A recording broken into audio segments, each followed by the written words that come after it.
सम्मानित उपस्थिति दीनी मुस्लिम भाई ओ बोन प्रशंसा आल्लाहर जन्य शांति अवतीर्ण होक आल्लाहर रसूलेर ऊपर सल्लल्लाहु आलैहि वसल्लम। आजकेर दीनी बैठके संक्षिप्त समये आपनादेर साथे अतीव गुरुत्वपूर्ण आलोचना हच्छे एतीम ओ प्रतिबेशी। एतीमेर साथे किभाबे आचरण करते होबे, प्रतिबेशीर साथे केमन आचरण करते होबे ए मर्मे एक गुरुत्वपूर्ण संक्षिप्त तथ्यबहल विवरणेर चेष्टा करब इनशाल्लाहुल आजिज। जे सब कारणे सरासरि জাহান্নাম হবে বলে উল্লেখ করেছেন আল্লাহর নবী, তার একটি বড় কারণ হচ্ছে এতিমের সাথে, তার একটি বড় কারণ হচ্ছে প্রতিবেশীর সাথে ভালো আচরণ না করা। প্রতিবেশীর সাথে ভালো আচরণ করতে পারে না যারা, তারা সালাত, সিয়াম, সাদাকা, দান খায়রাতের পরেও জাহান্নামে যাবে বলে আল্লাহর নবী বলেন। আমরা বিষয়ের উপরে কথা বলার পূর্বেই আপনাদের সাথে একটু জরুরি দু একটা কথা বলে নিচ্ছি।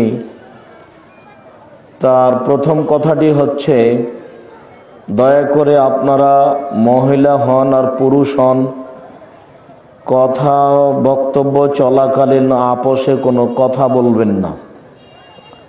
একটু সময় বের করতে অনেক সময় লাগে, অনেক শ্রম দিয়ে অনেক কষ্ট করে আপনাদের কাছে উপস্থিত হই, আর আপনাদের কিছু উপকার করব মনে করে আসি।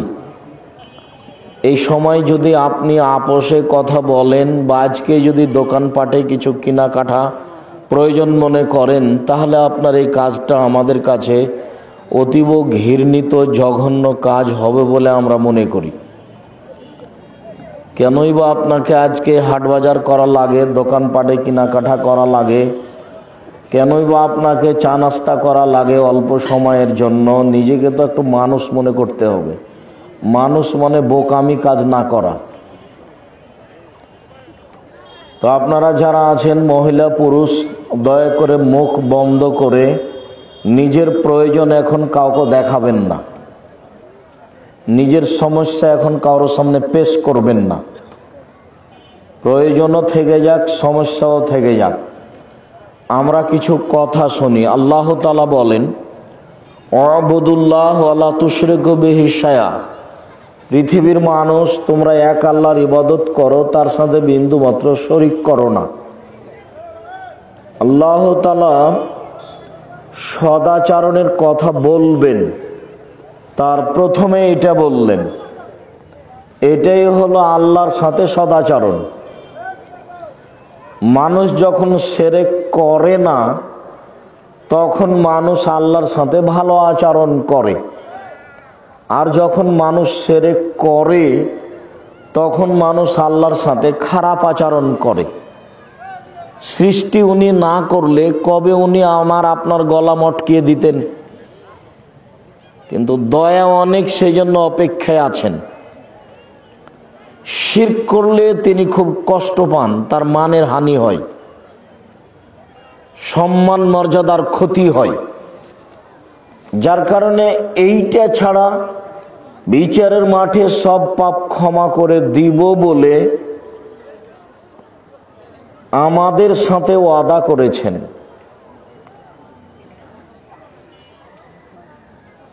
একদা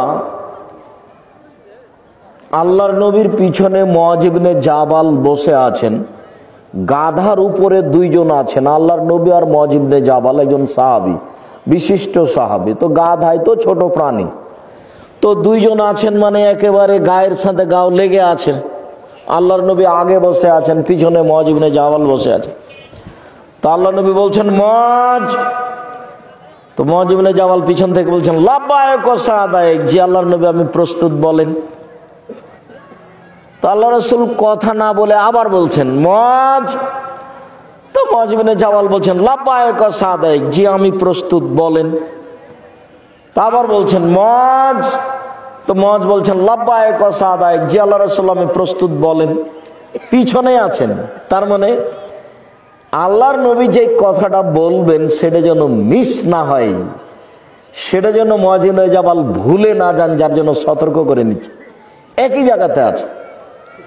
আর সাহাবীগণ আল্লাহর নবীর কথা মানার ব্যাপারে, আল্লাহর নবীর কথা মানার ব্যাপারে এত প্রস্তুত, এত প্রস্তুত, এত প্রস্তুত যে বলা লাগে না। দেখবেন, এক মিনিট, বলা লাগে না। আল্লাহ আব্দুর রাজ্জাক সাহেব দেখান তো, বলা লাগে না, তবুও মানেন। দেখবেন আল্লাহ রাসূল ইমামতি করছেন, সালাত চলছে, তো আল্লাহ রাসূলের জুতাতে ময়লা ছিল, জুতা পায়ে দিয়ে সালাত আদায় করা যায়, হাদিস বুখারী মুসলিম। জুতা যদি পরিষ্কার থাকে তাহলে। তো আল্লাহ রাসূল জুতা পায়ে দিয়ে সালাত আদায় করছেন, তো জুতাতে ময়লা আছে। তো জিবরাইল আলাইহিস সালাম এসে বলছেন ফাকলানা আলাইক, আপনি জুতা খুলে দিন, জুতায় ময়লা আছে। তো আল্লাহ রাসূল জুতা খুলে দিয়ে সালাত আদায় করছেন।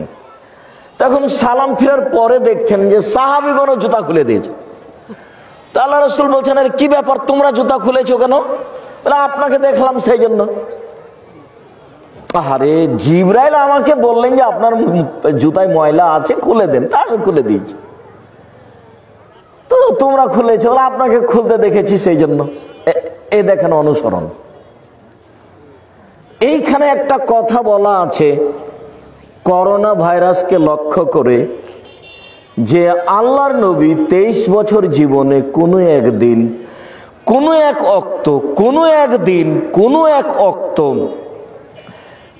মুসল্লির দিকে, সাহাবীর দিকে মুখ না করে, কাতার সোজা করুন, প্রাচীরের মতো হয়ে দাঁড়ান, ফাঁকা বন্ধ করুন, ওই যে দেখছি শয়তান ঢুকছে দুইজনের ফাঁকা দিয়ে, ফাঁকা বন্ধ করুন, প্রাচীরের মতো হয়ে দাঁড়ান, এই কথা না বলে কোনো এক অক্ত জীবনে একদিন সালাত শুরু করেছেন, এই কথা যদি প্রমাণ হয়ে যায়, আমি আব্দুর রাজ্জাক বিন ইউসুফ জীবনে কোনোদিন বক্তব্য দেব না। আজ থেকে শেষ।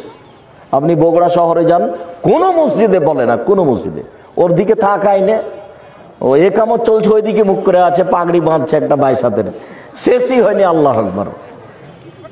কিয়ামত পর্যন্ত নীতি প্রমাণ হবে না। কোনোদিন যদি প্রমাণ হয়ে যায়, আমি আব্দুর রাজ্জাক বিন ইউসুফ জাতির কাছে আর কোনোদিন আসবো না। আসসালামু আলাইকুম, গেলাম। তার মানে সাহাবীগণ এত সতর্ক হওয়ার পরেও প্রতিদিন 5 ওয়াক্ত বলতেন। তার মানে কাজটা কত জরুরি। তারপরেও নাকি 3 ফুট চলে, তারপরেও নাকি 3 ফুট চলে। কাবা ঘর কেন? আজ থেকে নিয়ে কিয়ামত পর্যন্ত আর যদি কোনোদিন কাবা ঘরে মানুষ পাশাপাশি না দাঁড়ায়, তবুও 3 ফুট জায়েজ হবে না। এমন কোনো মায়ের বেটা কিয়ামত পর্যন্ত জন্ম নেবে না যে বৈধতা দিতে পারে। কিয়ামত পর্যন্ত আর যদি কোনোদিন কাবা ঘরে মানুষ পাশাপাশি না দাঁড়ায়, তবু বৈধ হওয়ার কোনো পথ কিয়ামত পর্যন্ত হবে না। ওকে বৈধ করতে হলে মুহাম্মদ সাল্লাল্লাহু আলাইহি সাল্লামকে আবার আসতে হবে দুনিয়ায়। যেহেতু মুহাম্মদ সাল্লাল্লাহু আলাইহি সাল্লাম কিয়ামত পর্যন্ত আর কোনোদিন আসবেন না, কাজে এর বৈধতাও কোনোদিন হবে না। রাসূলের পদ্ধতিতে পবিত্রতা অর্জন করলেই তো হলো, এত ধুলাবালি লাগে না, এত কিছু মাখামাখি লাগে না। রাসূলের পদ্ধতি জীবনে কোনোদিন তুলে দেখেনি। রাসূলের পদ্ধতি কি? পেশাব করলে পানি খরচ করা লাগে, কেন লাগবে? পানি খরচ করার পরে হাত মাজতে হয়, কেন মাজতে হবে? পায়খানা করে আসলে পানি খরচ করতে হয়, পানি খরচ করলে হাত মাজতে হবে, কেন মাজতে হবে? ঘুম থেকে উঠে কেউ পানিতে হাত ডুবাতে পাবে না, হাত আগে ভালো করে ধুইতে হবে, কেন ধুইতে হবে? একজন মহিলা ঋতুবতী হলে, হায়েজ হলে তাকে গোসল করে পবিত্র হতে হবে, কেন গোসল করে পবিত্র হতে হবে? কি ঠেঙ্গা বাঁধলো? ফরজ গোসলের জন্য আগে লজ্জা স্থান হাত দিয়ে ধুয়ে, হাতকে মাটিতে মেজে, হাত ভালো করে ধুয়ে ওযু করতে হবে, নামাজের ওযু, সালাতের ওযু, তারপরে গোসল করতে হবে, কেন এত? ঘুম থেকে উঠলে দাঁত পরিষ্কার করতে হবে, কেন এত? বায়ু আসলে ওযু করতে হবে, এত কেন? লোকটা মারা গেছে, গোসল করেছি, তা আমাকে গোসল করতে হবে, ওকে গোসল দিয়েছি সেই জন্য এত কেন? জুমার দিনে কেন গোসল করে যেতে হবে মসজিদে? অজু করার সময়তে একটু পরে তো কোনই পর্যন্ত ধৌত করব, একটু পরে ধোবো না, আগে কবজি পর্যন্ত ধুইলাম, তো একটু পরে যখন কোনই পর্যন্ত ধুইব তখন এ পর্যন্ত ধোয়া পড়বে না? বুঝেননি কথা? কিন্তু একটু পরে আমি এই কোনই পর্যন্ত ধোবো না, তখন এই পর্যন্ত ধোয়া পড়বে না? তা আগে ধুইতে হচ্ছে কেন 3 বার? তার মানে 3 বার না ধুলে এতে পানি নিয়ে মুখে দেওয়ার উপযুক্ত হাত হয়নি। বুঝাতে পারলাম না? মুখে যে পানি দিব তাকে হাতকে রেডি হতে হবে, প্রস্তুত হতে হবে। মুহাম্মদ সাল্লাল্লাহু আলাইহি সাল্লামের পদ্ধতিতে পবিত্রতা অর্জন করলে আর কোনো কিছু লাগবে না। পৃথিবীর মানুষ জানে না মুহাম্মদ সাল্লাল্লাহু আলাইহি সাল্লামের পবিত্রতা কি জিনিস। মুহাম্মদ সাল্লাল্লাহু আলাইহি সাল্লামকে মানুষই চিনল না, খালি বললো আসসালামু আলাইকুম আসসালামু আলাইকুম, এরকম কত কি যে করলো। রাসূল সাল্লাল্লাহু আলাইহি সাল্লাম মানে নীতি। রাসূল সাল্লাল্লাহু আলাইহি সাল্লাম মানে নীতি। 1 গ্লাস পানি পান করলে 5টা বিধান লাগে, কি যেমন তেমন ব্যাপার নাকি? আপনি দেখেন অজু থেকে নিয়ে, গোসল থেকে নিয়ে, পেশাব থেকে নিয়ে, পায়খানা থেকে নিয়ে, স্ত্রী মিলন থেকে নিয়ে, হাইজ থেকে নিয়ে, নেফাস থেকে নিয়ে, মানুষকে গোসল করা থেকে নিয়ে কত পবিত্রতার বিধান, পবিত্রতার বিধান দিয়ে ভরা আছে। অবাক হবেন আপনি। মুহাম্মদ সাল্লাল্লাহু আলাইহি সাল্লাম বলছেন যে বদ্ধ পানিতে পেশাব করতে পারবে না, এই যে পুকুরে কেউ পেশাব করতে পারবে না, না করে দিয়েছে। পুকুরে পেশাব করা যাবে না, পুকুরে পায়খানা করা যাবে না। আর মহিলাদের নীতি হচ্ছে ও গোসল করতে পুকুরে নামলে তাকে পেশাব করতে হবে, পেশাব করতে বাধ্য, কেন এটা নীতি।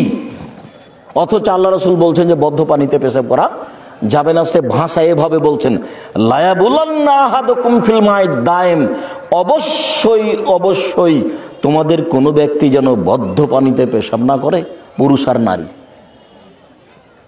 দেখেন আপনি খোঁজ নিয়ে, এমন কোন নারী নাই যে পুকুরে নামে পেশাব না করে টিকতে পারবে না। বলা যায় না, ব্যতিক্রম 2-1 জন হতেও পারে পৃথিবীতে, তবে এটা গতি, এটা স্বভাব, এটা গতি, এটা হতে হবে। যার জন্য পুকুরে গোসলই করতে হবে না, পুকুরে গোসলই বন্ধ।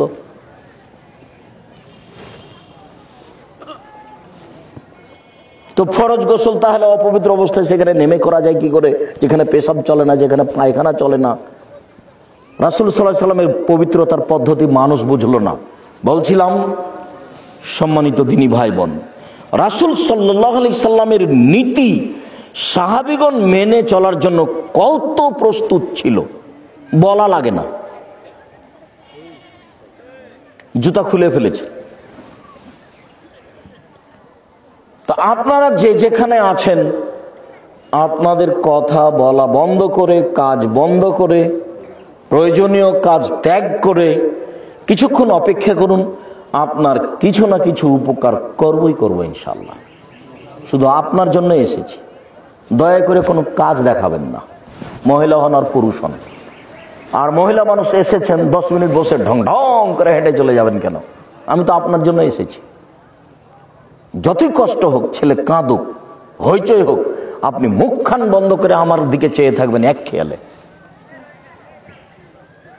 মুখটা বন্ধ করে এক খেয়ালে চেয়ে থাকবেন। আপনার উপকার করাই চাচ্ছে। আর তোমরা যারা যুবক আছো, রাস্তাঘাটে দোকানপাটে বসে আছো কেন? দোকানপাটে আজকে বসে চা খাচ্ছ কেন?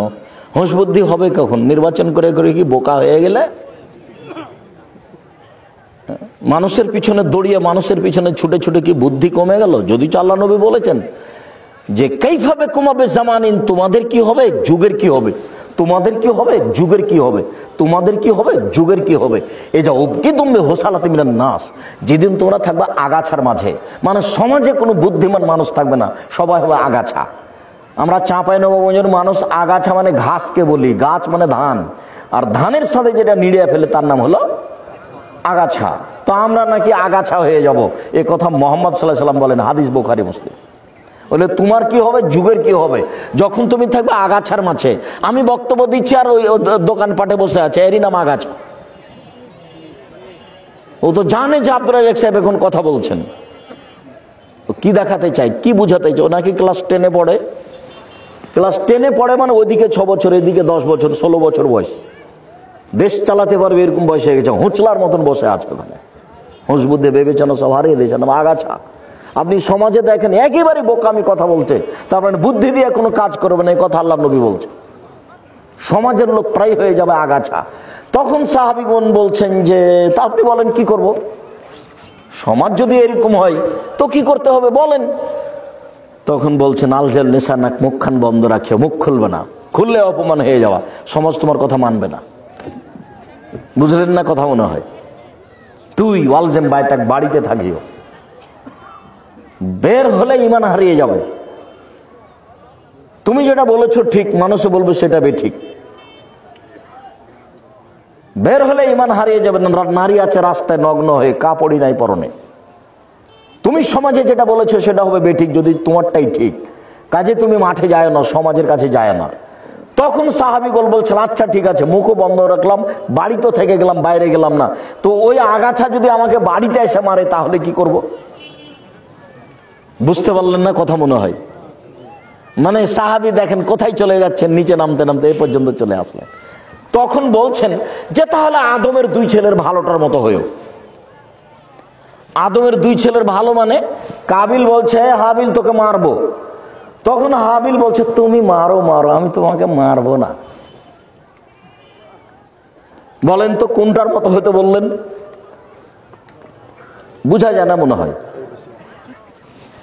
হাবিলের মতো হতে বললেন। হাবিল বলল যে তুমি মারো মারো, আমি তোমাকে মারবো না। আগাছা যদি আপনাকে ঘরে মেরে যায় তবু আপনি পাল্টা মারতে যায়েন না। পরিস্থিতি সব আগাছাই পরিপূর্ণ, আপনার দাম দেবে না কেউ। আপনি হক আদায় করতে চাইলে কেউ হক দিবে না, কেননা মিথ্যাটাই সত্য, মিথ্যাটাই সত্য। আত্মসাৎটাই আমানতদার। আমি বলিনি এই কথা, মুহাম্মদ সাল্লাল্লাহু আলাইহি ওয়াসাল্লাম বলেছে। সম্মানিত দিনী ভাই বোন, এক আল্লাহর ইবাদত করেন, তার মধ্যে বিন্দু মাত্র শরীক করবেন না। মজ, জি আমি প্রস্তুত বলেন। মজ, জি আমি প্রস্তুত বলেন। মজ, জি আমি প্রস্তুত বলেন। এখান থেকে কথা এসেছিল, পাছে একবারে পিছনে লেগে আছে, এত বলতে হবে কেন? তার মানে উনি যেটা বলছেন সেটা ধরে রাখতে হবে। বলতে পারো মজ, মাহাকুল্লাহ হাক্কুল ইবাদ, আল্লাহর কাছে আমরা কি পাই আর তিনি আমাদের কাছে কি পান, আমরা কি পাই আর তিনি কি পান, পাল্টা পাল্টি পাও না কি বলতে পারো? জি না, বলতে পারি না, আল্লাহ এবং আল্লাহ রাসূল ভালো জানেন। তখন আল্লাহ রাসূল বলছেন মজ শোনো শোনো, তিনি পান, শিরক করব না, এটা তার পাওনা। আজ থেকে বলতে পারি কি যে আল্লাহর পাওনা কি আমাদের কাছে? শিরক না করা। আমরা কি পাই? শাস্তি দিবেন না, আপনি শাস্তি দিতে পাবেন না, জাহান্নাম সরিয়ে রাখেন, আমাদের হবে না। তো ঠিক আছে আমারটা দাও, আমারটা আগে তোমাদেরটা পরে। তো বলেন তো কারটা আগে? আল্লাহরটা। সেটা কি? শিরক না করা। তখন পরেরটা কাদের? আমাদের। ও তো বলা লাগবে না, আল্লাহ রাসূল বলেছেন মান মাতাবি লাম ইউশরিক বিল্লাহ ফাদাখালাল জান্নাহ, কে যদি শিরক না করে মারা যায় তাহলে জান্নাতে চলে গেছে। হাদিস বুখারী মুসলিম। আর আনাস রাদিয়াল্লাহু তাআলা আনহু বলছেন হাদিসে কুদসি, আল্লাহ রাসূল বলছেন যে আল্লাহ তাআলা বলেন ইয়া আদম, এ আদমের ছেলে মেয়ে শোনো, মা দাওয়াতানি ওয়া রাজাউতানি, তুমি যেভাবে ডাকো আমি সেভাবে থাকি। আদমের ছেলে মেয়ে শোনো, তোমরা যেভাবে ডাকো আমি সেভাবে থাকি, তোমরা যেভাবে আশা পোষণ করো আমি সেভাবে পূর্ণ করে থাকি, তোমরা যেভাবে আশা পোষণ করো আমি সেভাবে পূর্ণ করে থাকি। ফাস্তাগফারতানি গাফারতু লাকা ওয়ালা উবালি, ক্ষমা চাইলে ক্ষমা করে দেব, পারোয়া করি না তুমি কত বড় পাপী। ক্ষমা চাইলে ক্ষমা করে দিব, পারোয়া করি না তুমি কত বড় পাপী।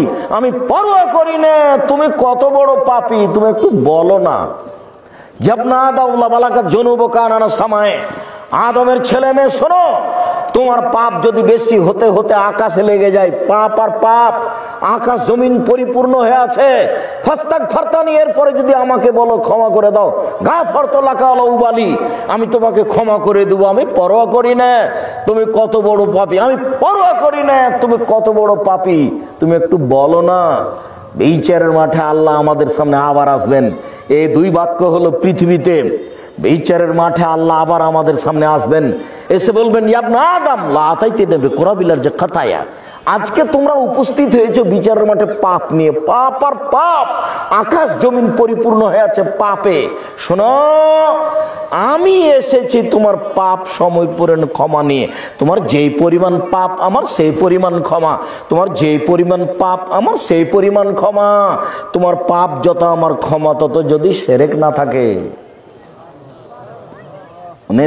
এটা হলো বাংলাদেশ, যেটা বিপদ সীমার উপর দেশ শিরক চলে। কলেজ, ইউনিভার্সিটি, শিক্ষা প্রতিষ্ঠান, মাদ্রাসা, মক্তব, অফিস, আদালত, কোর্ট কাছারি, এমন কোন জায়গা নাই যেটা শিরক মুক্ত আছে। সব শিরক দিয়ে জড়া। শিক্ষা প্রতিষ্ঠানের নিয়ম নীতি, কলম, সব কিছু শিরক দিয়ে জড়া, একবারে শিরকে ডুবে আছে। দেশ ট্রাভেলস গাড়িটা ছুটলো ঢাকা থেকে, সূর্য ডুবার সাথে সাথে গাড়িতে আলো দিয়ে দেওয়া হলো। এই ছেলে শোনো, সুপারভাইজার এই শোনো, এত তাড়াতাড়ি গাড়িতে আলো দিলে কেন? আমার মহাজন বলেছে সূর্য ডুবার সাথে সাথে গাড়িতে আলো দিতে হবে, এটা হিন্দুদের নীতি। আপনার মায়ের সামনে আপনি এখনই চুলাতে পা দেন, চুলা বুঝেন কি? পা দিয়ে দেন। আপনার মা যে কুলাতে চাউল ঝাড়ছে ওই কুলাতে আপনি পা দিয়ে দেন, আপনার মা কি বলে? বুঝেননি কথা মনে হয়। আপনার মায়ের সামনে আপনি গরুকে লাথি মারেন, দেখি আপনার মা কি বলে? তার মানে আপনার মায়ের শরীর, হাত, মন, পেট একবার সেরেকে ভর্তি হয়ে আছে, সবই সেরে। আপনার বাপ যদি এখনই মারা যায় তাহলে আপনার মা হাতে হাতে নাক ফুল খুলে দেবে, গয়না যা আছে। এটা যদি হিন্দুদের নীতি থাকলো কাপড় খুলে দেওয়া তো সেটাও খুলে দিত,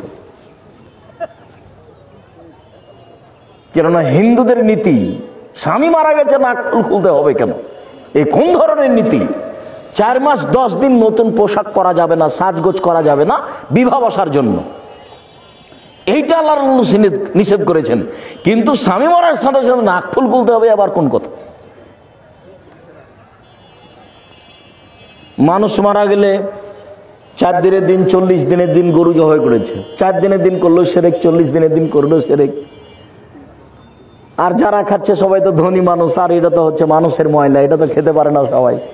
সাদকা কিসের ময়লা? মানুষের ময়লা। হাসান রাদিয়াল্লাহু তাআলা আনহু একটা সাদকার খেজুর মুখে দিয়ে দিয়েছেন।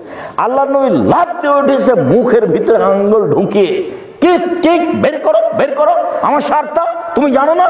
সাদকা হচ্ছে মানুষের ময়লা, সাদকা আমার জন্য হারাম, আমার বংশের জন্য হারাম, আমার বাড়িতে যে কাজ করে তার জন্য হারাম। আমি খাই না, আমার বংশ খায় না, আমার কাজের লোক খায় না, তুমি সাদকার জিনিস মুখে দিলে মানে? তো তোমার বাপের নামে যে গরু জবাই করেছে, যারা খেতে এসে তারা যে গাড়ি নিয়ে এসছে, ওরা নাকি বগুড়ার ধনী মানুষ, ধর্ম পাগল হয়ে গেছে। নওগাঁ জেলাতে এসে, বগুড়াতে এসে ধর্ম কি হয়ে গেছে? পাগল হয়ে গেছে। আব্দুর রাজাক সাহেব চাঁপাইনবাবগঞ্জে হয়নি? হ্যাঁ, ওখানেও। চাঁপাইনবাবগঞ্জ জেলাতে বিবাহের এমন একটা নীতি নাই যেটা জায়েজ। আমি 30 বছর থেকে বলে আসছি, বিবাহের এমন একটা নীতি নাই চাঁপাইনবাবগঞ্জ জেলাতে যেটা জায়েজ, সবই হারাম। আর যেটা বগুড়া গাইবান্ধাতে আছে সেটা আরো এক অবাক লাগে, মনে হচ্ছে যে হিন্দুদের নিয়ম। বরযাত্রী বসে আছে, কিছু লোক গেছে মেয়েটার কাছে বিবাহ পড়াতে, তো ওখানে কিছু চ্যাংড়া যুবক গেছে। তো কাজী সাহেব, মাওলানা সাহেব বলছেন অমুক নিবাসী অমুক, এত টাকা নগদ, এত টাকা বাকি, তোমাকে বিবাহ করতে এসেছে, তুমি তাকে স্বামী সত্ত্বে কবুল করো। তখন মেয়েটি বলছে কবুল করলাম। তখন ওই বলছে তোমরা শুনেছো, তোমরা শুনেছো, আপনারা শুনেছেন? বলে জি হ্যাঁ শুনেছি। হলো 3 বার করলো। তারপর এখানে আসলো, এখানে এসে লোকগুলো দাঁড়িয়ে আছে। আমি জানি না আপনাদের বৈঠক কেমন, আমি এরকম দেখেছি গাইবান্ধায়, বগুড়ায়। তো সবাই দাঁড়িয়ে আছে। এখন বসে থাকা লোকগুলি বলছে আপনারা কে? বলছে আমরা এই বিবাহের উকিল। আচ্ছা, মেয়ে কবুল করেছে? জি করেছে। আপনারা কি শুনেছেন? জি শুনেছি। তাহলে বসেন। মনে হচ্ছে পাগলামি কারবার।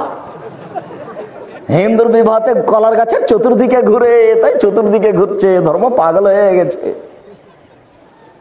চাঁপাইনবাবগঞ্জ জেলাতে বিবাহের শুরু থেকে শেষ পর্যন্ত একটা কাজও জায়েজ নয়, সবই হারাম। আমি মনে করছি এলাকাতেও তাই। এদেশ হলো শিরক আর বেদাত দিয়ে ঘেরা, একেবারে পরিপূর্ণ হয়ে আছে শিরক বেদাতে। মহান আল্লাহ বলেন ওয়ালা তুশরিকু বিহি শাই, বিন্দু মাত্র আল্লাহর সাথে শিরক করো না। ওয়াবিল ওয়ালিদাইনি ইহসানা, পিতা মাতার সাথে ভালো আচরণ করো। এটা খুব কঠিন। 1 নম্বরে শিরক থেকে বেঁচে থাকা খুবই কঠিন। 2 নম্বর বাপ মায়ের সাথে ভালো আচরণ করা খুবই কঠিন। যেদিন মা আব্বু আব্বু বলে ডাকে, আদর করে গোসল করিয়ে দেয়, ভাত খাওয়ায়, সেদিন মাকে সম্মান করা বড় কথা নয়। যেদিন বউ স্ত্রী সব কথায় মায়ের বিরুদ্ধে বলছে, সকালে উঠে দেখছি যে মাটির উপরে সবচেয়ে খারাপ মানুষ মা। আরে যা বলে সবই উল্টা, আর আসলে উল্টা। এখন মাকে ভালোবাসা যাবে কি না, তার নাম ভালোবাসা। বুঝাতে পারিনি কথা। একটা লোক এসে বলছে, আল্লাহর নবী, আমি বাপ মায়ের সাথে কি আচরণ করব, বাপ মা আমার কাছে কি পাই? তখন আল্লাহ রাসূল বলছেন, বলো কি? হুমা জান্নাত কোন নারকা, তারা দুজন তোমার জাহান্নাম, তারা দুজন তোমার জান্নাত। বাপ মা তোমার জাহান্নাম, বাপ মা তোমার জান্নাত, বাপ মা তোমার জাহান্নাম, বাপ মা তোমার জান্নাত, বাপ মা তোমার জাহান্নাম, বাপ মা তোমার জান্নাত। ওর সন্তুষ্টই জান্নাত, ওর অসন্তুষ্টি জাহান্নাম। টিকে থাকা খুবই কঠিন। একবারে বাস্তব দেখতে পাবেন তাকিয়ে, যে আপনার ছেলে খেতে বসেছে, আপনার বোনের ছেলে খেতে বসেছে, আপনার মা মাছের মাথাটা বড় টুকরাটা আপনার বোনের ছেলেকে দিয়ে দিল, আপনার ছেলেকে দিল না। আপনি এখন দেখবেন যে সবচেয়ে খারাপ মানুষ দেখছি এই গ্রামে আমার মা। অন্য কেউ খাওয়ালে আমার ছেলেকে মাছের মাথাটা দিত, কিন্তু আমার মা তো দিল না। আপনি যে 5000 টাকা দিয়েছেন, আম্মা আপনি খাওয়া করবেন, 500 টাকায় দিচ্ছি খাবেন, আপনি খবর নিয়ে দেখেন আপনার মা কখন আপনার বোনকে দিয়ে পাঠিয়ে দিয়েছে। যা করে সবই উল্টা, এ কথাই ঠিক। তারপরে মুখ খুলতে পাবেন না, যা করছে করতে দিতে হবে। আপনি মুখ খুলতে পাবেন না, মুখ বন্ধ করে রাখতে হবে। তার নাম ধৈর্য, তার নাম বাপ মাকে মেনে নেওয়া। বউ যা বলছে সব ঠিকই বলছে, কিন্তু মায়ের বিরুদ্ধে বলছে। কথা ঠিক আছে বউয়ের, কিন্তু কথা মায়ের বিরুদ্ধে আছে, এটাই মা বলেছে। এরপরেও বউয়ের কথা শোনা যাবে না। বউয়ের কথা শুনলে মায়ের সম্মান রক্ষা করা যাবে না, এটাই চূড়ান্ত। অতএব বউয়ের কথা শুনে বউয়ের উপরে খেপে যেতে হবে না, বউকে মারতেও হবে না। বউকে চট করে জানি তালাকের কথা বলেন নাই, তোকে 3 তালাক, 1 তালাক, 2 তালাক, 3 তালাক, এইভাবে বলেন কেন? এটা তো বেকায়দা হয়ে গেল। মন খারাপ হলে 2-1 লাঠি মারবেন, কিন্তু তালাক শব্দ জানি ব্যবহার করেন না। ও তো হাতছাড়া হয়ে গেল না, তালাক শব্দ ব্যবহার করবেন না। ওয়াবিল ওয়ালিদাইনি ইহসানা ওয়াবিদিল কুরবা, নিকট আত্মীয়র সাথে সদাচরণ করো। নিকট আত্মীয়কে, আত্মীয় কিন্তু নিজ ভাই। বিহাই সাহেব আত্মীয়, তবে দূর থেকে এসেছে। ও নিকট না, নিকট হচ্ছে নিজ ভাই। ভাই কিন্তু ভিন্ন সদস্য। চাঁপাইনবাবগঞ্জে বলে ভাই ভাই ঠাই ঠাই। দেখেন আপনারা দুই ভাই, আপনি ইনকাম করেন, আপনার বউ নিয়ে খান, আপনার ভাই ইনকাম করে তার বউ নিয়ে খায়। কই, দুইজনের টাকা দিয়ে খুব কমই হয় কিছু। কুরবানিটাও ভাগের টাকা দিয়ে বলছে তোমার আর আমার 2টা মিলে, আর আব্বার মিলে 3টা মিলে 1টা। পৃথিবীতে সবচেয়ে নিকট আত্মীয় হচ্ছে ভাই, যার সাথে টিকে থাকা খুবই কঠিন। আমার চোখের সামনে আমি দেখেছি 2 ভাই গন্ডগোল লেগেছে, খুব গন্ডগোল লেগে ঢেঁকিটা কেটে ভাগ করে নিয়েছে।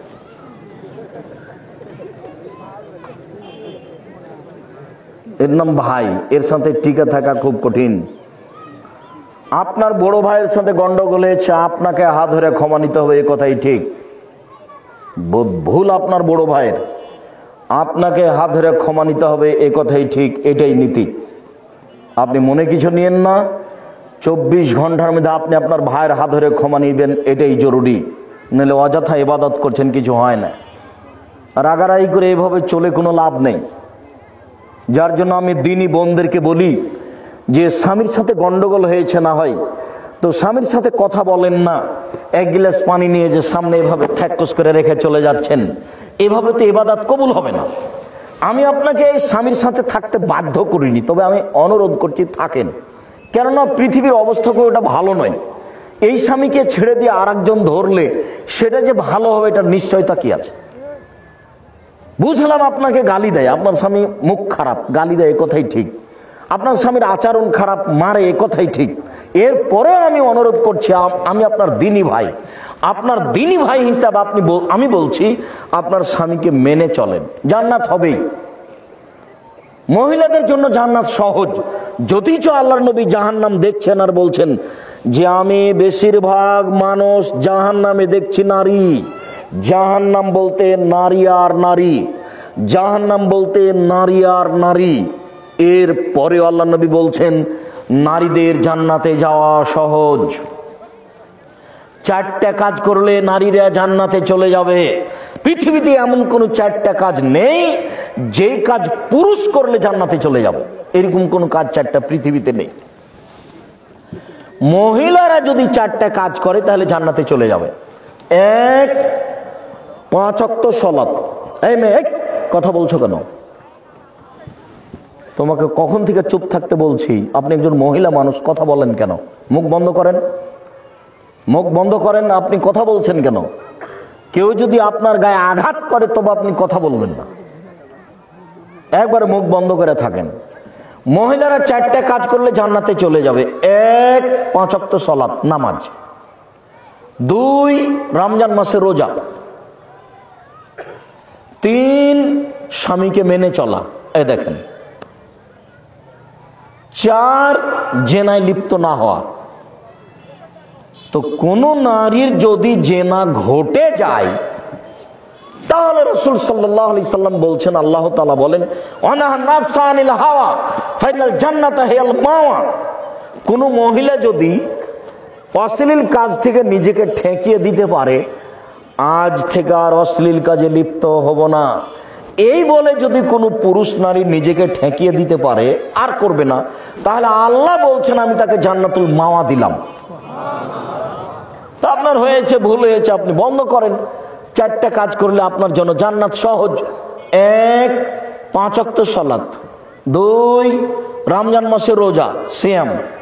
3, স্বামীকে মেনে চলা। 4, জেনা লিপ্ত না হওয়া। জান্নাতের সব দরজা খোলা। এই কথা মুহাম্মদ সাল্লাল্লাহু আলাইহি সাল্লাম বলেন, আমি বলিনি। তো এই কথাটা কেন আসলো? যে আপনারা 2 জা বা 5 জা, ঘটনা কিন্তু বড় জায়ের ঘটেছে, তার কারণে গন্ডগোল হয়েছে।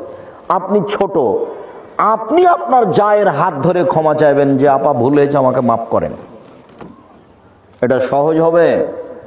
ও আপনার বড় যাও, ও আগে এসেছে এই বাড়িতে, ও আপনার কাছে হাত ধরে ক্ষমা নিতে কষ্ট পায়, লজ্জা পায়। কথা বুঝাতে পারি না মনে হয়? আপনার জন্য এটা সহজ। আপনি কেন এভাবে বলতে চাচ্ছেন? ভুল কি আমি করেছি নাকি? আমি মারামারি করেছি না? আমি গালি দিয়েছি কিনা? হ্যাঁ বুঝলাম, ভুল আপনার বড় যাই করেছে, কথাই ঠিক, কিন্তু আপনার জন্য আগে যেতে হবে, আগে যাওয়া উচিত, এ কথাও ঠিক। তো আপনারা ভাই ভাইকে অনুরোধ করছি, 24 ঘন্টা পার হয় না, রাত পার হয় না যেন। উপস্থিত বৈঠকের দিনই মুসলিম বোন, আপনার রাত পার হয় না যেন আপনি আপনার বড় জায়ের হাত ধরে ক্ষমা নিয়ে নেবেন। যা হয়েছে হয়েছে, এখন থেকে ভালো অবস্থায় ইবাদত করতে হবে। মরণ আসলো কে আসলো? এই যে কাকে কালকে দেখেছিলেন, আজকে আর নেই। মরণ তো একেবারে অল্প সময়ের জন্য। এইভাবে মন কষাকষি করে চলে কি হবে? অবেদিল কুরবা, নিকট আত্মীয়র সাথে ভালো আচরণ করো, ভাই ভাই। ওয়াল ইয়াতামা, এতিমের সাথে ভালো আচরণ করো। এতিম লালন পালন যারা করে তাদের বিষয়েই, যাদের ভাই মারা গেছে, ভাতিজা ভাতিজি আছে, তাদের ব্যাপার, তারাই বেশি বিপদে। ভাই মারা গেছে, ভাতিজা ভাতিজি আছে, প্রতারণা দিয়ে জমি দখল করে নিয়েন না, সব সময় খোঁজ রাখতে হবে তাদের। আল্লাহর নবী বলেন, পৃথিবীর মানুষ শুনে রেখো, কেউ যদি এতিমের দেখাশোনা করে তাহলে সে ব্যক্তি আর আমি জান্নাতে এইভাবে থাকবো। তর্জনী এবং মধ্যমা আঙ্গুলকে তিনি জমা করলেন, অফাররাকা বাইনাহুমা, দুইটার মধ্যে একটু ফাঁকা করলেন। দেখো দেখো দেখো, এতিমের যে লালন পালন করে সে ব্যক্তির আমি জান্নাতে এইভাবে থাকবো। তর্জনী মধ্যমায় দুটি আঙ্গুল দিয়ে ইশারা করলেন, মধ্যে একটু ফাঁকা রাখলেন। এখানে আর একটা কথা আছে, আল্লাহ নবী বলছেন কেউ যদি দুইটা বেটির লালন পালন করে, মেয়ের শিক্ষা দীক্ষা দেয়, বিবাহ শাদী দিয়ে দেয় বাপ হয়ে, তাহলে আমি মোহাম্মদ সাল্লাল্লাহু আলাইহি ওয়াসাল্লাম আর ওই বাপ জান্নাতে একসাথে থাকবো। তখন আঙ্গুল দুটি দেখালেন, তখন জমা করে দিয়েছে। মেয়ের লালন পালনের দাম বেশি। 10টা ছেলেকে মাস্টার ডিগ্রি পাস করালে জান্নাত হবে, কথা মোহাম্মদ সাল্লাল্লাহু আলাইহি ওয়াসাল্লাম বলেননি। পড়াতে হবে, আপনি বাধ্য তাই পড়াচ্ছেন। জন্ম দিয়েছেন পড়াবেন, আপনি বাধ্য। এর বিনিময়ে জান্নাত হবে এই কথা মোহাম্মদ সাল্লাল্লাহু আলাইহি ওয়াসাল্লাম বলেননি। বরং ওকে লাঠি দিয়ে পিটাতে হবে এই কথা মোহাম্মদ সাল্লাল্লাহু আলাইহি ওয়াসাল্লাম বলেন। কিন্তু দুইটা মেয়ে লালন পালন করেন, তখন বিনিময় জান্নাত। তখন আঙ্গুল দুটি আল্লাহ রাসূল কিভাবে দেখালেন বলেন তো? মনে থাকবে না মনে হয়, তখন জমা হয়েছিল। আর যখন দেখাচ্ছিলেন এতিম, আর যখন দেখাচ্ছিলেন এতিম, তখন একটু ফাঁকা করেছিলেন। অল ইয়াতামা, এতিমের লালন পালন। আনাস রাদিয়াল্লাহু তাআলা আনহু বলেন, যা রাজুলুন নবী সাল্লাল্লাহু আলাইহি শাক্কা কলবহু কাসওয়াতা কলবিহি, আল্লাহর নবীর নিকটে একটা লোক এসে বলল, আল্লাহর নবী আমার অন্তরটা খুব শক্ত, মানুষ টাকা পয়সা চাইলে দিতে পারি না, কৃপণতা চেপে ধরে, ভেতরে কোনো মায়া মহব্বত বোঝা যায় না। এইখানে আর একটা বাক্য বলে রাখছি, যেটা আরো 2-1 দিন বলেছি মনে আছে। এই ছেলে শোনো, তোমাকে বলছি, আজ থেকে বাড়িতে বের হলে তুমি তোমার মাকে বলে দিও, আম্মা কিছু খুচরা টাকা আমার পকেটে দিবেন, 5-10 টাকা 20 টাকা। ফকির ভিক্ষা চাইলে আমি যেন বের করে দিতে পারি। ফকির ভিক্ষা চাই, তখন আমার পকেটে 500 টাকা নোট থাকে, আমি তখন বলি আমাকে মাফ করো, আমি ফকিরের কাছে কত ক্ষমা চাইবো মা, আপনি আমাকে কিছু খুচরা টাকা দিয়েন। তার আপনাকে বলছি, স্ত্রীকে বলে দিয়েন তার স্বভাব পরিবর্তন করতে হবে। স্ত্রীর স্বভাব হতে হবে আপনার মায়ের মতো। আপনার মা 16 জন মানুষের ভাত রান্না করতে কোনোদিন ভারী মনে করেনি। আপনারা ছিলেন 10 ভাই বোন, বাড়িতে ছিল 2 জন কিষান কামলা, 12 জন। তারপরে আপনার বাপ মা 14 জন। আপনার বাপের অভ্যাস ছিল মসজিদ থেকে ফকির ধরে আনা, 2 জন ফকির ধরে নিয়ে এসছে রাতে। 16 জন মানুষের ভাত রান্না করতেন আপনার মা, ঢেঁকিতে ধান ভেঙে কোনোদিন ভারী হয়নি। আপনার স্ত্রী যেখানে ভাত রান্না করে সেখানে শোকে সবকিছু আছে ফ্রিজে। রাত 10টা-11টার সময় আমাকে নিয়ে গেছেন, গিয়ে বলছেন খালেদা উঠো মেহমান আছে।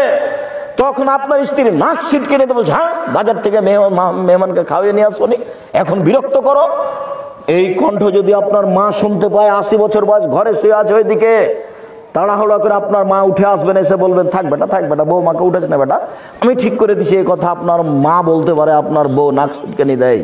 আমি বউকে তালাক দিতে বলিনি, তবে বউ স্বভাব পরিবর্তনের জন্য অনুরোধ জানিয়েছি। চেষ্টা করেন কোন সময় 150 চাউল রান্না করবেন, আপনার মা 3 কেজি চাউল রান্না করবেন, 3 সের। আপনারা খেতেন, মেহমান খেত, ফকিরনি খেত, রাতে গরুতে খেত, আপনি 150 চাউল রান্না করেছেন। আমি মেহমান গেছি দুপুরের সময়, তখন আপনার স্ত্রী বলছে যা রান্না করেছি তা তো মেহমানকে দিলে শেষ হয়ে যায়, কি করবে, চানাচুর বিস্কুট দিয়ে বিদায় করে দাও। এই স্ত্রীর নীতি স্বভাব পরিবর্তন করতে হবে। আপনার স্ত্রীর কারণে আপনার বাপের স্বভাব আপনি গ্রহণ করতে পারেননি। আপনার বাপ যখন এশার সালাত আদায় করে মসজিদ থেকে বের হতেন, তখন মসজিদ থেকে বের হওয়ার সময় ডান দিকে বাম দিকে লক্ষ্য করতেন, মুরব্বী বাড়ি কোথায়? বাড়ি ফরিদপুর ভাঙা। খেয়েছেন কি? জি না। চলেন আমার সাথে। আজকে আপনি নিয়ে যান, আপনার স্ত্রী যদি নাক সিটকানি ধমক দেয় তো কালকে নিয়ে যেতে পারবেন না, তখন আর খোঁজই নেবেন না যে ওইকে। যার জন্য মায়ের স্বভাবে আপনার স্ত্রীকে ফিরে যেতে হবে, আপনাকে ফিরে যেতে হবে বাপের স্বভাবে। মানুষকে খাদ্য দেওয়া শিখতে হবে। আপনি কেন এই কথা বললেন? আপনার স্ত্রী কেন ভারী মনে করে? হ্যাঁ, তোমার ভাগ্নি আছে, তোমার ভাগনা আছে, তোমার বোন আছে, তোমার বাপের আত্মীয় স্বজন আছে, তোমার বাপের বন্ধু আছে, এতগুলো ঝামেলা পাকাতে পারবো না। এই কথা আপনার স্ত্রী কেন বলে আজকে বলে দিয়েন, শোনো, তুমি আমার স্ত্রী, তোমাকে আমি অন্তর থেকে ভালোবাসি। আমি একাই আমার রুজি খাচ্ছিলাম, আমার হাত দিয়ে আল্লাহ আমাকে শুধু রুজি দিচ্ছিল। তুমি এসেছ, আমার হাত দিয়ে আল্লাহ রুজি দেয় দুইজনকে, তোমাকে আর আমাকে। আমাদের ছেলে মেয়ে হলো দুইজন, এখন আল্লাহ রুজি দিন আমার হাতে চারজনকে। আমার ভাগ্নি আছে, আমার হাত দিয়ে রুজি দিবেন পাঁচজনকে। আমার ভাগনা আছে, রুজি দিবেন ছয়জনকে। আমার বোন আছে, রুজি দিবেন সাতজনকে। আমার ভগ্নিপতি আছে, রুজি দিবেন আটজনকে। আমার বাপের একজন বন্ধু এসেছেন, রুজি দিবেন 9 জনকে। সব রুজি আল্লাহ আমার হাত দিয়ে দিবেন। বলো তুমি রুজি আল্লাহ বাড়ালেন না কমালেন? তুমি কেন সংকীর্ণতায় যাবা? সংকীর্ণতায় তুমি যাবা কেন? তোমার মাথায় কথায় টেনশন। রুজি আল্লাহ দিবেন। তুমি আজকে বলে দিবে আম্মা চিন্তা করবেন না, আপনাকে পৃথক হতে হবে না, আপনি আমার কাছে খাবেন, আব্বা আমার কাছে খাবে, বোন আমার কাছে খাবে, ভাগনা আমার কাছে খাবে, ভাগ্নি আমার কাছে খাবে, দুলা ভাই আমার কাছে খাবে, আমার বাপের যত আত্মীয় স্বজন আছে সব আমার কাছে খাবে। চিন্তা করবেন না, আল্লাহ ব্যবস্থা করে দিবেন। আপনি 3 মাস পদক্ষেপ নেন, বরকত বেশি হয়েছে। বরকত ভিন্ন জিনিস, রুজি ভিন্ন জিনিস। কতবার বললাম, রুজি ভিন্ন জিনিস, বরকত ভিন্ন জিনিস। প্রত্যেকটা জিনিসে বরকত আছে। এই টেবিলটাতেও বরকত আছে। টেবিল একটা জিনিস, এতে বরকত আছে। কি আব্দুল রাজাক সাহেব, বরকত বুঝতে পারলেন না? আপনার দাদার হাতের একটা টেবিল বানানো আছে, 50-60 বছর থেকে আছেই। আপনার বাপ বা আপনি একটা কাল টেবিল বানিয়েছেন, টেবিলটা বানিয়ে এখানে রেখেছেন, বই শুধুমাত্র মিস্ত্রিটা বের হয়েছে, আর উপরে একটা বস্তা ছিল, টেবিলের উপরে পড়ে টেবিলটা ভেঙে গেল। বুঝাতে পারলাম না? তার নাম বরকত। ওটাতে আছে, এতে বরকত নেই। রুজি ভিন্ন জিনিস, বরকত ভিন্ন জিনিস। আল্লাহ নবী বললেন আল্লাহ এই কাজ আমাকে করতে দাও, এই কাজে আমাকে এতে বরকত দাও, এই কাজ আমার জন্য সহজ করে দাও। 3টা কথা লাগবে। বগুড়া জজের সাথে আমার 10 লক্ষ টাকার চুক্তি হয়েছে, আমার ভাইকে ছেড়ে দিবে। আমি 10 লক্ষ টাকা জজের হাতে দিয়ে দিয়েছি। আমি এখন শক্তিশালী, আমি এখন পারবো, কিন্তু কাজটা সহজ হয়নি। জজ আসছিল, রাস্তায় গাড়ি অ্যাক্সিডেন্ট হয়ে হাত ভেঙে গেছে, জজ আসলেন না, এজলাসে বসলেন না, সিদ্ধান্ত হলো না। তার মানে কাজ সহজ হলো না। টাকা দিয়েছি, সক্ষম হয়েছি, জজ এসে বসেছেন, কাজ সহজ হয়েছে। আমার ভাইকে ছেড়েও দিয়েছেন, জেল থেকে বের হয়ে গেছে, গেট থেকে বের হতে না হতেই আবার আটকা পড়েছে, বরকত হলো না। বোঝাতে পারেনি।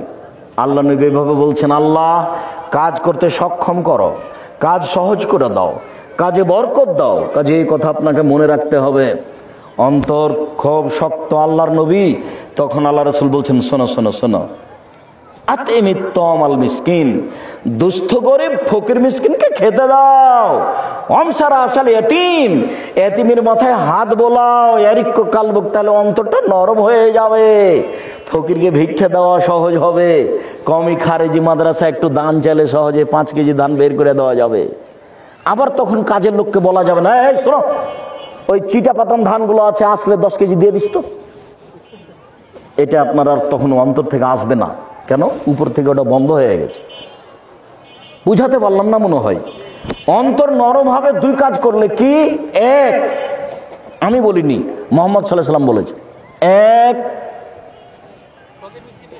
ফকির মিসকিনকে খেতে দাও, 2 এতিমের মাথায় হাত বলা। যেটা আমার মা চাচি, আপনার মা চাচি বলতেন এতিমের মাথায় হাত দাও, এটা আল্লাহ রাসূলের কথা, এমনি স্বাভাবিক কথা নয়। আলিয়াতামা ওয়াল মাসাকিন, ফকির মিসকিনকে খেতে দাও, ওর সাথে সদাচরণ করো। ফকির মিসকিনকে খেতে দিলে একসাথে 3টা নেকি হবে, 3টাই জটিল। 1 কাল মুজাহিদ, যুদ্ধ করলে যে নেকি হয়, ফকির মিসকিনকে খেতে দিলে সেই নেকি হবে। 2 আল কায়েম, রাতে তাহাজ্জুদ পড়লে যে নেকি হয়, ফকির মিসকিনকে খেতে দিলে সেই নেকি হবে। 3 অসায়েম, নিয়মিত নফল রোজা থাকলে যে নেকি হয়, ফকির মিসকিনকে খেতে দিলে সেই নেকি হবে। প্রত্যেকটার বিনিময়ে ভিন্ন ভিন্ন জান্নাত। মুজাহিদ জান্নাতে চলে গেছে, রাতে তাহাজ্জুদ পড়ে, জান্নাতে চলে গেছে। মানুষ যখন ঘুমিয়ে, দামি জান্নাত। 3 নফল সিয়াম, নফল রোজা, দামি জিনিস। ইবাদতের জগতের সবচেয়ে দামি ইবাদত হলো সিয়াম, রোজা। তাহলে 3টেরই ভিন্ন ভিন্ন মর্যাদা জান্নাত। এবার একসাথে 3টার নেকি পাবো কি করলে? ফকির মিসকিনকে খেতে দিলে। ভুলেও কোনোদিন রাগ করবেন না, মেজাজ তো আপনার খুব কড়া। দরজায় ফকির বসে আছে, মোটর সাইকেল নিয়ে ঢুকছিলেন, জায়গা একটু কম, সরতো সরতো, ভিড় জমায় এখানে দুপুরের টাইমে, খাওয়ার টাইমে ঝামেলা পাকাচ্ছে। এই কথা যদি আপনার মা শুনে নাই, তাহলে বলবে থাক বেটা থাকবে, তোর বিরক্ত হোক কেন, ওকে একটু খেতে দিলি চলে যাবে। আপনি বলছেন এভাবে, আর আপনার মা বলছে এভাবে। কি পড়াশোনা শিখলেন? কোনটা হলো এটা? খালি চিল্লা চিল্লি করলে হবে অমুকের চরিত্র ফুলের মতো পবিত্র, এভাবে হবে? ভুলেও কোনোদিন ফকির মিসকিনের উপরে রাগ করবেন না, যতবার চাচ্ছে চাপ।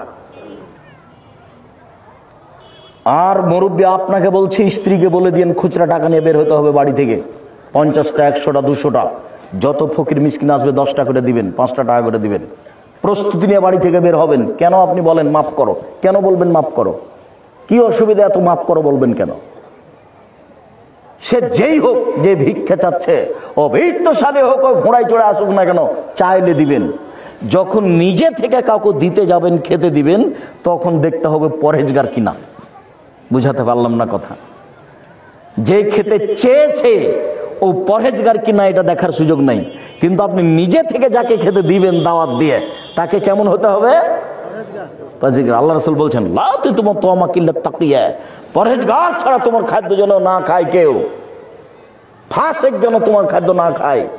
আরো ভিক্ষুক, ও হিন্দু হোক, মুসলমান হোক, বৌদ্ধ হোক, খ্রিস্টান হোক, চামার হোক, ডম হোক, মুচি হোক, মেথর হোক, মদ খায়, ও আপনার কাছে খেতে চেয়েছে, আপনি সহযোগিতা করেন। ভিক্ষে চেয়েছে, সহযোগিতা করেন।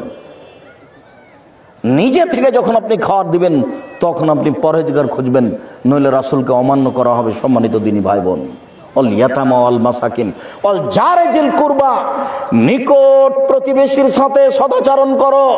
ওয়াল জারিল জুনুব, দূর প্রতিবেশীর সাথে সদাচরণ করো। প্রতিবেশী সংক্ষিপ্ত, এই কথাই ছিল লম্বা, এরপরও কারণবশত সংক্ষিপ্ত করতে হচ্ছে। রাসূল সাল্লাল্লাহু আলাইহি সাল্লাম বলেন, আল্লাহে লা ইয়াদখুলু, আল্লাহর কসমও জান্নাতে যাবে না। আল্লাহে লা ইয়াদখুলু, আল্লাহর কসমও জান্নাতে যাবে না। আল্লাহে লা ইয়াদখুলু, আল্লাহর কসমও জান্নাতে যাবে না। কিলা বানি ইয়া রাসূলুল্লাহ, কে জান্নাতে যাবে না সেটা তো বলবেন, যাবে না কে? আপনি যে বলছেন আল্লাহর কসম যাবে না, আল্লাহর কসম যাবে না, আল্লাহর কসম যাবে না, কে যাবে না? তখন আল্লাহ রাসূল বলছেন, মানলা ইয়ামান জারহু বাওয়াইতাহু, যে তার প্রতিবেশীকে কষ্ট দেয় সে জান্নাতে যাবে না। বুখারী মুসলিম। বুঝাতে পারিনি? প্রতিবেশীর কাছে টিকা থাকাই খুব কঠিন। আমার খারাপটা বলাই তার কাজ। আমি ঢাকায় আছি, আপনি ঢাকায় আছেন, তা আপনি বলছেন আম্মা এক কাজ করেন তো আম্মা, ওই যে আমাদের পাড়ার পাশে যে চাচি ছিল না, ওই চাচিকে 500 টাকা দিয়েন তো আম্মা। তখন আপনার মা বলছেন, করেছিস কি? সব সময় তোর বদনাম করে, ওকে টাকা দিবি? জামা ওকে দিতে হবে। চাঁপাইনবাবগঞ্জের ভাষাতে বলে, শত্রুকে বড় পিঠে বসতে দিতে হয়।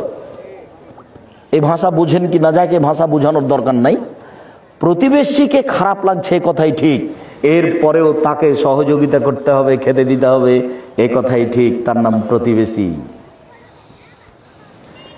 আবু হুরায়রা রাদিয়াল্লাহু তাআলা আনহু বলেন, রাসূল সাল্লাল্লাহু আলাইহি ওয়াসাল্লাম বলেছেন, মান কানা ইউমিনু বিল্লাহি ওয়াল ইয়াউমিল আখির ফালা ইউজিরাহু, যে ব্যক্তি আল্লাহকে বিশ্বাস করে, পরকালকে বিশ্বাস করে, সে যেন প্রতিবেশীকে কষ্ট না দেয়।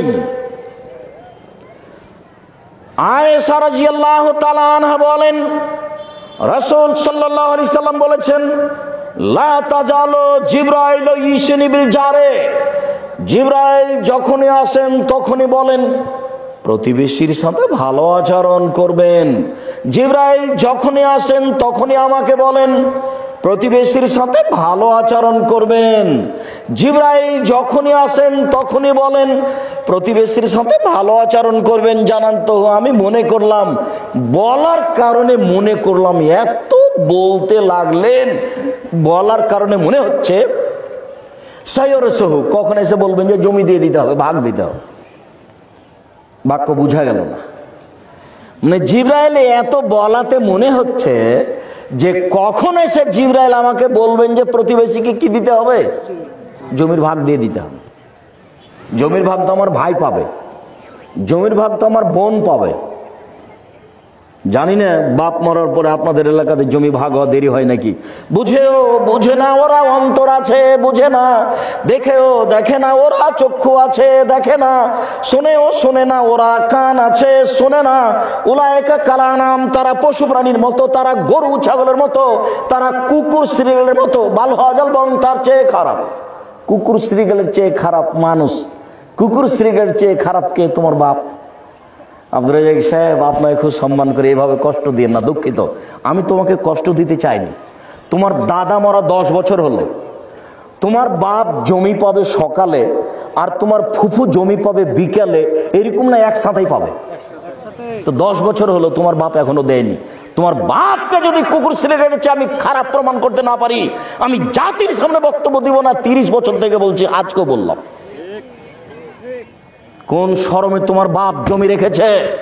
তার ভিত্তি কি? মাটি দিয়ে এসে জমি ভাগ করতে হবে, তারপরে কোনো কথা। মাটি দিয়ে এসে জমি ভাগ করতে হবে, তারপরে কোনো কথা। বলছে আমাদের ভাই বোনে কোনো গন্ডগোল নেই, সে কথা পরে। জমি ভাগ হয়ে যাওয়ার পরে গন্ডগোল না হওয়া পরে। এইটা যদি গাইবান্ধা রংপুরের কাছাকাছি বগুড়া জয়পুরহাট হয়, তাহলে তার মানে হলো যে যদি বোন এসে জমি চায়, তাহলে ওকে বলতে হবে তুই আর জীবনে বাড়িতে আসবি না। তার নাম ভাই বোন। আপনি জমি খাচ্ছেন কিসের ভিত্তিতে? কেন আপনি খাচ্ছেন? এক সন্ধ্যায় এক টাইম খাওয়ার প্রমাণ দিতে হবে। এক সন্ধ্যা আপনি খাবেন আপনার বোনকে বাদ দিয়ে আপনার বাপের জমি। প্রমাণ হয়ে গেলে আমি আব্দুর রাজ্জাক বিন ইউসুফ জাতির সামনে কথা বলবো না। এক সন্ধ্যা আপনার খাওয়ার প্রমাণ কি? আপনি হলেন বাপের বেটা আর ও হলো বাপের বেটি। পার্থক্যটা বের করেন আপনি। কোথায় দেরি হলো কেন? এটাই কুসংস্কার, এটা নোংরা নীতি। 24 ঘন্টায় জমি ভাগ করে দিতে হবে, মাটি দিয়ে আগে জমি ভাগ করতে হবে, তারপরে খাওয়া। অর্থ সম্পদ ভাগ করতে হবে। আপনি আপোষ করতে পারেন, বোনেরাকে বলতে পারেন যে আপা, এটা তো আমরা বাপের ভিটেতে বাড়ি বাস করে আছি, এখানে আপনাদেরকে দিলে তো আমাদের বসবাসে অসুবিধা হবে, তো দেখেন অন্য জায়গাতে এর পরিবর্তে আপনারা নেন। তখন একটা বুঝ ভাই বোন মিলে হবে, সেটা ভিন্ন জিনিস। ভাই বোনের আপোষ ভিন্ন জিনিস। কোনোদিনই সে আসতে পাবে না, জমির কথা বললেই সে খেপে যায়। ই আবার কোন আচরণ? বুঝেও বুঝে না ওরা অন্তর আছে, বুঝে না। দেখেও দেখে না ওরা চক্ষু আছে, দেখে না। শোনেও শোনে না ওরা কান আছে, শোনে না। ওরা একা কালানাম, তারা পশু প্রাণীর মতো, তারা গরু ছাগলের মতো, তারা কুকুর শ্রীগালের মতো। বাল হাজাল, বং তার চেয়ে খারাপ। এ কথা আমি বলিনি, এ কথা আল্লাহ বলছেন। সম্মানিত দিনী ভাই বোন, আবু হুরায়রা রাদিয়াল্লাহু তাআলা আনহু বলেন, রাসূল সাল্লাল্লাহু আলাইহি ওয়াসাল্লাম বলেছেন, আউয়াল খাসমনি ইয়াউমাল কিয়ামা জারান। বিচারের মাঠে প্রথম 2 জনের বিচার হবে, ছিল 2 প্রতিবেশী। আব্দুর রাজ্জাক সাহেব, থামেন থামেন থামেন। আমরা আপনার মুখে একাধিক দিন বক্তব্য শুনেছি, তাতে প্রথম বিচার হবে নামাজের, সালাতের। আর আপনি আজকে বলছেন প্রথম বিচার হবে 2 প্রতিবেশীর। বুঝাতে পারলাম না, একটু বুঝিয়ে বলবেন কি? হ্যাঁ, আল্লাহর হকে প্রথম বিচার হবে সালাতের, নামাজের। আর মানুষের যে পরস্পর একটা হক অধিকার আছে, এই হক অধিকারে বিচার মাঠে প্রথম বিচার হবে কিসের? 2 প্রতিবেশীর। এটা আমি বলিনি, এ কথা মুহাম্মদ সাল্লাল্লাহু আলাইহি সাল্লাম বলেন। রাসূল সাল্লাল্লাহু আলাইহি ওয়াসাল্লাম বলেন, একজন লোক এসে বলছে, আল্লাহর নবী, কাইফা আলামু ইন্নী আসাতু আহসান্ত, আমি কি দিয়ে বুঝবো আমি ভালো মানুষ? আমি কি দিয়ে বুঝবো আমি খারাপ মানুষ? আল্লাহর নবী, আমি কি দিয়ে বুঝবো আমি ভালো মানুষ? আমি কি দিয়ে বুঝবো আমি খারাপ মানুষ? তখন আল্লাহ রাসূল উত্তর দিচ্ছেন, দেখেন, এই ছেলে কি করছো, এদিকে খেয়াল করো। উত্তর, এজা সামিতা মিন জিরিনাকা ইয়াকুলু আহসানতা ফাকাদ আহসানতা। যখন তুমি তোমার প্রতিবেশী থেকে শুনবে তুমি ভালো, তখন তুমি ভালো। ওই যে সামিতা মিনহু আসাতা ফাকাদ আসাতা। আর যখন তোমার প্রতিবেশী থেকে তুমি শুনবে তুমি খারাপ, তখন তুমি খারাপ।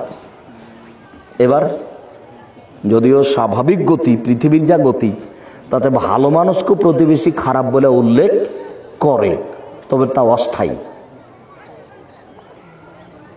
আল্লাহ রাসূল এইভাবে বললেন, প্রতিবেশী যদি তোমাকে ভালো বলে তাহলে তুমি ভালো, প্রতিবেশী যদি তোমাকে খারাপ বলে তাহলে তুমি খারাপ। রাসূল সাল্লাল্লাহু আলাইহি ওয়াসাল্লাম বলেন, আর চারটা জিনিস আছে যার সুখময় জীবন তার, চারটা জিনিস আছে যার সুখময় জীবন তার, চারটা জিনিস আছে যার সুখময় জীবন তার। এক, আল জারুস সলে, ভালো প্রতিবেশী। দুই, আল মারাতুস সলে, ভালো বউ, ভালো স্ত্রী। তিন, আল মারকাবুল হানি, একটা ভালো গাড়ি, সাইকেল হলো ভালো হতে হবে, উঠার সাথে সাথে চেন পড়ে গেছে, এটা ভালো নয়। চার, আল বাইতুল ওয়াসি, প্রশস্ত ঘর, অন্তত মেহমান যে ঘরে বসবে সেটা বড় হতে হবে, 5 জন 7 জন 10 জন লোক একসাথে যেন বসে খেতে পারে। জীবনে আপনার মেহমান খানাতে লোকই বসে না, তো এটা কথা হলো? আজ থেকে আপনার স্ত্রীকে বলে দিন আপনার মায়ের স্বভাবে ফিরে যেতে হবে, মাঝে মধ্যে এই বাড়িতে মেহমান ফকির মিসকিন খাবে। 3 দিন যদি ফকির বাড়িতে না আসে, খেতে না চাই, তাহলে স্ত্রীকে বলবেন, এই শোনো খালেদা, শোনো, ব্যাপারটা কি আমি বুঝতে পারি না কিছু গো, উপরে নড়চড় হয়ে গেল নাকি, ফকির কেন আসে না, ফকির কেন কে খেতে চায় না, এর দাম আছে, আপনাকে যদি আমি বুঝাতে না পারি অক্ষম। রাসূল সাল্লাল্লাহু আলাইহি ওয়াসাল্লামকে বলা হলো, আল্লাহর নবী, ইন্না ফুলানাতান তুজকর মিন কাসরাতে সালাতিহা সামিয়া সাদাকাতিহা গায়রুহা তুজি জিরানাহা বিলিসানিহা। আল্লাহর নবীর অমুক মহিলার ব্যাপারে বলা হচ্ছে, ও বেশি বেশি সালাত আদায় করে, 1। 2, বেশি বেশি সিয়াম পালন করে, নফল রোজা। 2, 3, বেশি বেশি দান খায়রাত করে, তবে জিভা দিয়ে মানুষকে কষ্ট দেয়, ও মুখ দিয়ে মানুষকে কষ্ট দেয়। আল্লাহ রাসূল বলেন, হে ফিন্নার, ও জাহান্নামে যাবে। উপস্থিত দিনী বৈঠকের মুসলিম বোন, হাঁটছেন কেন? কথা শেষ হয়েছে, আমি তো শেষে চলে আসছি। আপনার কথা বুঝে আসে না? গ্রামে বসবাস করেন, জায়ের সাথে বসবাস করেন, জীবনে কোনোদিন মুখ খুলবেন না। প্রতিবেশীর ছাগলে সিম গাছ কেটে খেয়েছে, কথাই ঠিক। প্রতিবেশীর ছাগলে আপনার গাছপাতা নষ্ট করেছে, এই কথাই ঠিক। প্রতিবেশীর গরু ছুটে গিয়ে আপনার জমিতে ধান খাইছে, এই কথাই ঠিক। সিম গাছে সিম ধরে ধরে এই সিম গাছ প্রতিবেশীর ছাগলে কেটে দিয়েছে, এটা সহ্য করা কঠিন, এই কথাই ঠিক। এরপরেও মুখ খুলবেন না। আল্লাহ নবী বলছেন, তাহাজ্জুদ পড়ে জান্নাত হবে না, দান খায়রাত করে ইবাদতের জগতের সবচেয়ে দামি, শক্তিশালী, পাওয়ারফুল ইবাদত দান। এরপরেও যদি মুখ খারাপ থাকে তাহলে জান্নাত হবে না।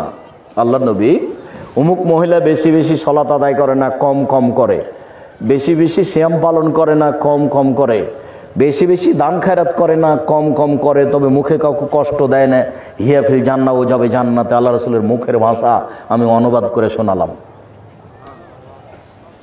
সম্মানিত দিনী ভাই বোন, আমরা আলোচনার শেষে চলে আসলাম। শেষে চলে এসে আপনাদের নিকটে আমার জরুরি অনুরোধ। জরুরি অনুরোধের 1 নম্বর অনুরোধ, মানুষের জীবনে সবচেয়ে জরুরি কাজ 5 ওয়াক্ত সালাত। এর চেয়ে পৃথিবীতে কোনো জরুরি কাজ নেই। মানুষের জীবনে জরুরি কাজ হচ্ছে হালাল রুজি, জমি দখল করবেন না জোর করে। মানুষের জীবনে তৃতীয় জরুরি কাজ হচ্ছে কোরআন তেলাওয়াত করা। 24 ঘন্টা অন্তত সূরা ইখলাস 3 বার পড়বেন, নিজেকে বাঁচাবেন। 4, মানুষের জীবনে 4 নম্বর জরুরি কাজ হচ্ছে, 2 জন যেখানে বসে আছে সেখানে বসবেন না। 2 জন দোকানের সামনে বসে ল্যাংটা মেয়ে দেখছে, কলিজা ঠান্ডা করছে, চক্ষু ঠান্ডা করছে, আপনি ওখানে বসবেন না। কেন? ওইখানে একজন বলছে, এই জানিস রে ওই খুব খারাপ, তখন আপনি গিয়ে যদি বলেন, হ্যাঁ ঠিক বলেছিস, আসলেই খারাপ, এবার তাহাজ্জুদ পড়ে জান্নাত কিনেন দেখি। তাহলে 4টে জরুরি অনুরোধ করলাম, মনে থাকবে না মনে হয়। 1, 5 ওয়াক্ত সালাত। 2, হালাল রুজি। 3, কোরআন তেলাওয়াত। শেষ পর্যন্ত সূরা ইখলাস। কিছু যদি না পারি, সূরা ইখলাস বুঝেন? কুল হুয়াল্লাহু আহাদ কয়বার? 3 বার। তাহলে কি হবে? 1 বার কোরআন মাজিদ পড়ার সমান নেকি হবে। বিশাল ব্যাপার। নেকিতে একবারে ব্যাগ ভর্তি করে নেন। আল্লাহর অভাব নাই, নেকি দিয়ে আপনার বাড়ি ঘর পূর্ণ করে দেবেন আল্লাহ। নেকির অভাব নাই। নেন 1 মিনিটে 3 বার, 1 মিনিটে 3 বার, প্রতি 1 মিনিটে 1 বার কোরআন মাজিদ পড়া। নেন, কোনো সমস্যা নেই। ওটা আল্লাহ নবী বলেছেন, আমাদেরকে এখানে কিছু বলারও নাই, করারও নেই। মুহাম্মদ সাল্লাল্লাহু আলাইহি ওয়াসাল্লাম যা বলেছেন তাই বলছি। পরের কথাটি, জামিয়া সালাফিয়ার জন্য আন্তরিকভাবে দোয়া করবেন। আমার জীবনে বড় স্বাদ, আমি উন্নত মানের প্রতিষ্ঠান গড়বই গড়ব ইনশাআল্লাহ, যেখানে ছেলে মেয়ে বাংলা, ইংরেজি, আরবি উন্নত মানের শিক্ষা অর্জন করে জাতির অন্যায়ের বিরুদ্ধে লড়বে মুখে কলমে মিডিয়ায়। সে অপেক্ষায় আমি আছি। 2 প্রতিষ্ঠানে আপাতত 4000 ছেলে মেয়ে পড়াশোনা করে, ভিন্ন ভিন্ন অবস্থানে জায়গায় তারা থাকে, প্রায় সবাই আবাসিক। প্রতি মাসে বেতন লাগে প্রায় 24 লক্ষ। নির্মাণের কাজ হচ্ছে। যেইটা জামিয়া সালাফি রূপগঞ্জ, নারায়ণগঞ্জ, ঢাকা, সেখানে একটা মসজিদ তৈরি হবে, যার একতলাতে মুসল্লি ধরবে 10,000। 200 শতক জমি বরাদ্দ করা হয়েছে মসজিদের জন্য।